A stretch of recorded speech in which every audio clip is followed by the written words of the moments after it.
There are 3 steps to pairing your Eaton Omnex Remote to the receiver.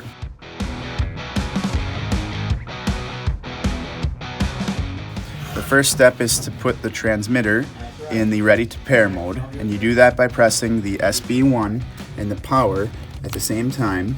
And then when you come to the Rotochopper page, you let off of the SB1 and the power, and you have a screen that says press enter button to start pairing. Let's leave it at this spot. Then we're going to put the receiver in pair mode. When the key is turned on, it should have a green status and the e-stop will be red. You're going to take the magnet and hold it over the upper left hand corner until the e-stop blinks slow green, and then it's going to blink fast green.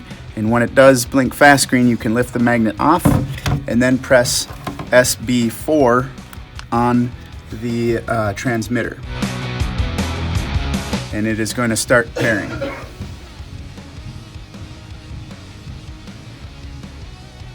Pairing successful. So when it's done, at the end it says pairing successful and displays the serial number of the receiver.